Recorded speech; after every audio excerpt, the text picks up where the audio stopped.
Hey guys, what's up? My name is Sean Wayne and today, pag-uusapan natin itong statement ni Trililing Antonio Trillanes IV.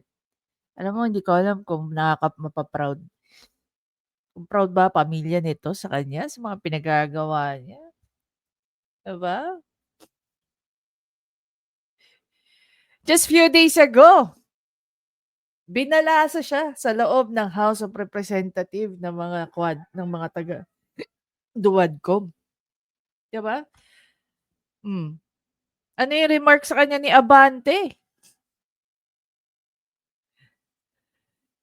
Dati ka pa naman daw, member ng AFP. Pero pinagkakanlo mo ang mga Pilipino sa ICC. Anyway, so ito na nga 'no, nagbibigay na ng komento si Trillanes. Very recent lang niya pong ginawa 'tong statement na 'to. I think it was yesterday. Kung maaalala niyo 'no, sirang-sira totally alam mo yung nangyari sa loob ng Dualcom hearing? Yun na yung final ano, eh, yun na yung last, anong tawag dun? Last nail na kumumpleto sa kanyang coffin. May term dun, I'm sorry, hindi ko siya masabi na anyway. So, pag-uusapan natin siya ngayon at dito natin makikita yung tapang ni Trillanes.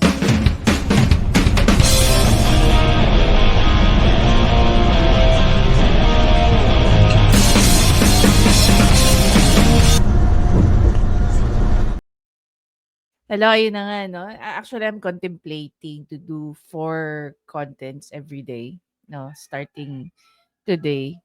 Iisip ko rin mag-members only live 'no, para nagkakaroon tayo ng chokaran together with our ano, dun sa mga hindi pa po nakaka-member, feel free to be part of the community because I have big plans po for the community ano. Anyhow, so dito nga, nakita ko sa Politico, palakihin natin. Sabi dito ni Trillanes, if this happens, no, yung pagiging presidente ni VP Sara, for sure, like her father, she would abuse the immense power of the president. Una-una sa lahat, Trillanes, hindi mo nga napatunayan na may pang-aabusong ginawa si PRRD, no? You cannot even prove it to the public. Was it because kaya ba galit na galit ka sa mga Duterte, especially kay PRRD? Kasi pinare-revoke niya, no? Yung iyong, what do you call that? Amnesty na grinant sa'yo ni Panot? Eh, di naman kinatigan ng Korte Suprema yan, eh. Dapat talaga i-revoke yun, eh. Kasi even after mong ginawa yung failed mutiny mo o kudeta mo, wala naman nagbago sa'yo, eh. Naging worse ka pa nga, eh. 'Di ba? Like her father, she would have steal funds. Like her father, she would destroy democratic institutions, weaponize the law, and transform the PNP into her own private security force. Finally, like her father, she would have, let me correct you on that one, transform the PNP into her own private security force. Eh, yung PNP nga ngayon, mas malala kaysa sa PNP sa panahon ni PRRD. Si PRRD 'pag lumabag yung mga PNP niya, 'no, yung mga members ng PNP, hindi niya sinasanto. Eh, yung PNP nga ngayon, eh, kaliwa't kanan ng pang-aabusong ginagawa, eh. Oh, bakit ko nasabi yan? Tignan niyo na lang yung ginawa kila ano, Attorney Zuleika Lopez. Tignan niyo na lang yung ginagawa ngayon kay VP Sara. Sabi ng PNP spokesperson Fajardo, ni General Fajardo, patong-patong na kaso ang ihaain nila as per PNP Chief, Marbil. The same person na nagsabi na mukhang para sa kanya dapat legal ang pagdodroga. Dahil ang pagda-drugs daw, 'no, is ginagamit para ma-extend ang working hours. Imaginin mo ginawa anong tawag dun, energy drink ang shabu, 'di ba? Sige nga, kahit tanungin ko, wala nga kayong mai-file na kaso against the Dutertes about graft and corruption or plunder? Paano mo sasabihin Trillanes na nagnakaw ng pondo ng gobyerno si PRRD? Like her father, she would destroy democratic institution. Talaga ba? Ang mga Duterte kahit minsan, no, hindi nagkaso ng cyber libel or libel sa lahat ng mga bumabatigo sa kanila. Hmm.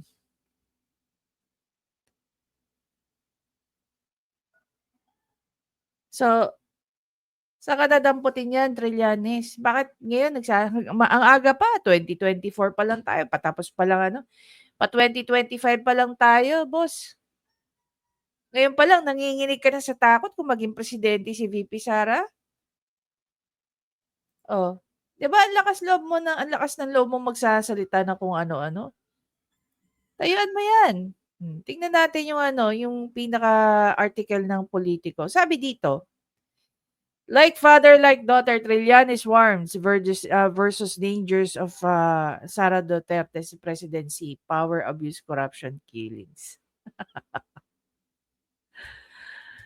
Gago talaga 'to si Trillanes. Ikaw lang actually ang natatakot at ang mga MPA kung maging presidente si VP Sara. Eh, kaya nga niya nilayasan ng DepEd, eh. Kasi hindi niya masikmura yung korapsiyon na gustong gawin dun, eh, 'di ba? Tapos sasabihin mo 'to, power abuse, corruption. Talaga ba, Trillanes? Oh, former senator whatever, putang inan 'to, is sounding the alarm against the rise of vice president. Against the rise of vice president to the presidency. So, parang sinasabi ni Trillanes dito, alam niya sa sarili niya na even if lahat ng paninirang ginagawa kay VP Sara, eh mananalo pa rin 'to by 2028. Kasi ngayon pa lang, 'no, 3 years prior, ina-anticipate niya na mananalo ang isang Sara Duterte. 'Di ba? Parang ang aga-aga mo naman manginig sa takot, Trillanes. Hmm. According to Trillanes, another Duterte presidency should terrify everyone regardless of political leaning. Ulul. We are very excited. In a Facebook post, he painted a grim picture of such presidency, alleging that VP Sara would repeat her father's authoritarian rule, complete with abuse of power, weaponized laws, and even killings. Kung hindi ginamit ni PRRD ang batas, hindi maililibing ang matagal na sanang agnas na Marcos Sr. The former senator noted that the nation already got a preview of the 33. Ay, hindi. Hindi. Psychotic episodes. Hindi. You haven't seen VP Sara. You know, you haven't seen her in her own in her most ano, hindi vulnerable eh. She's an alpha female eh. Yung most caring niya. It will really melt your heart. Sabi nga nila, ang tao mabait extreme. Extreme ang kabaitan, extreme ang galit niyan. 'Di ba? Oh. There's something to ponder upon regardless whether you're a fan of the Marcos admin or not. If any serious accidents befalls on the president from now until 2028, Sara as vice president succeeds as president. That thought alone should send shivers down the spine because we are all witness of talaga ba? Alam mo feeling ko no, the very reason why, take note, the very reason why he's saying this is nakikita niya ang suportang pinapakita ng mga Duterte supporters Do'n pa lang sa mga empleyado ng OVP. Hindi pa 'yan si VP Sara. Hindi pa si Vice President Sara Duterte 'yan. Empleyado pa lang ng OVP 'yan.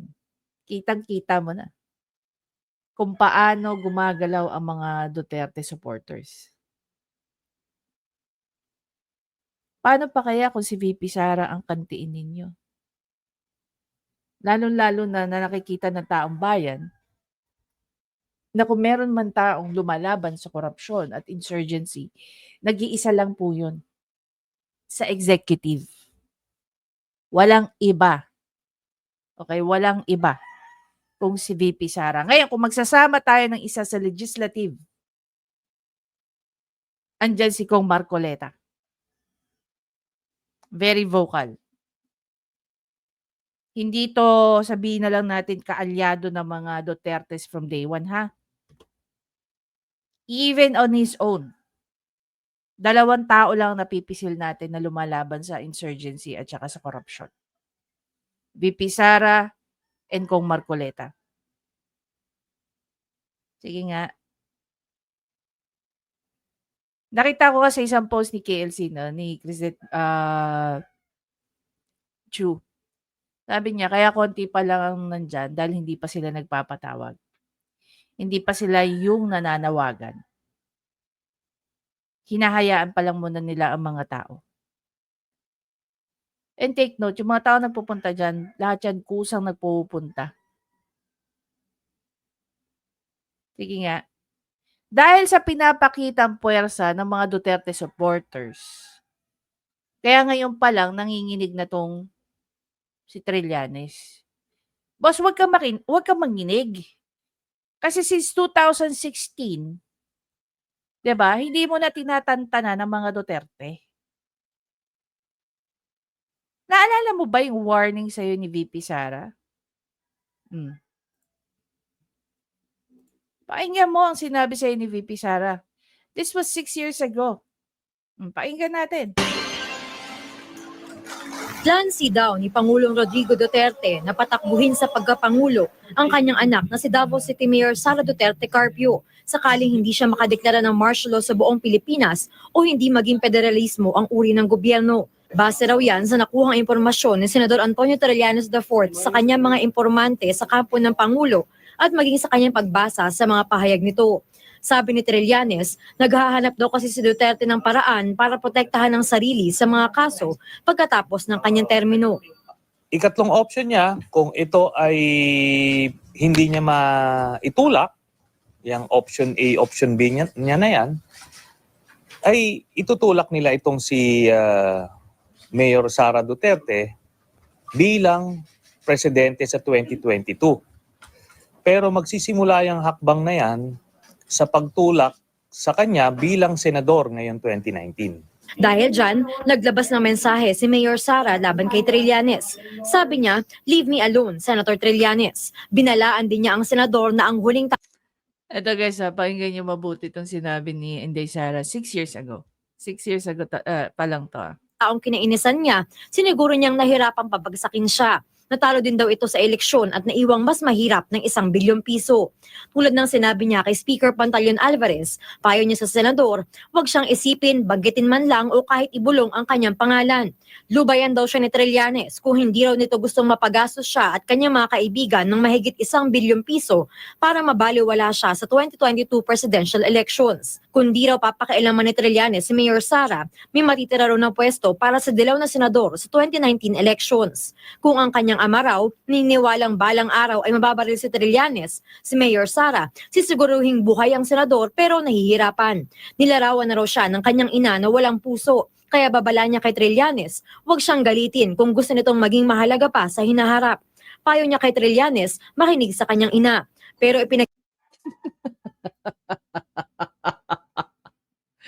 I've been described as heartless by my mother.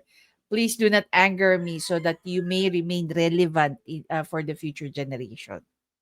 And you should listen to your mother. Kaya naman pala takot na takot tong si si Trillanes eh. Nabigyan naman na pala ng stern warning eh. 6 years ago na eh. Oh. Akala mo magpapabugbog lang sa'yo si VP Sara? Hindi siguro. Sabi nga ni Senator Bato de la Rosa, the more mo ginagalit yan, the more yan magfa-fight back sa'yo eh. Baka yung Dragon Balls mo pumunta sa lalamunan mo o baka yung Dragon Balls mo ay maging eyeball mo in the near future. Trillanes. Baka lahat ng mga sinasabi mo against sa mga Duterte, baka nga ikaw pa may gawain yan eh. 'Di ba? May mga taong ganyan. Ibinibintang sa iba yung gawain nila. Oh. Sige nga.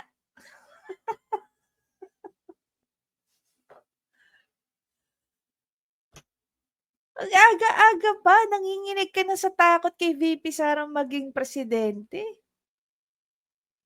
Eh kahit hindi naman maging presidente yan eh, kaya niyang gawin.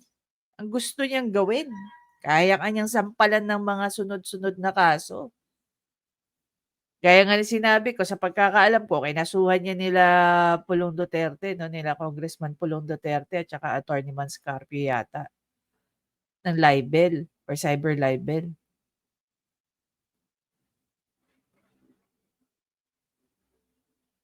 Ito lang si PRRD nakinig sa mga ano mo eh, kabaro mo eh. Huwag ka na raw pansinin dahil sira ulo ko nga daw. Sabi ng mga kabaro mo, di ba? You're just a waste of time and money. Pero kung ako, no, pa-follow up ko kay VP Sara to. Give it a chance. Give it a chance. I'll try to find some people who can connect me to VP Sara and remind her of what she said in this interview. Feeling ko masaya to. Noong time na sinabi niya to, siya ay isang humble servant lang ng Davao City, no, as a local executive. Baka by the time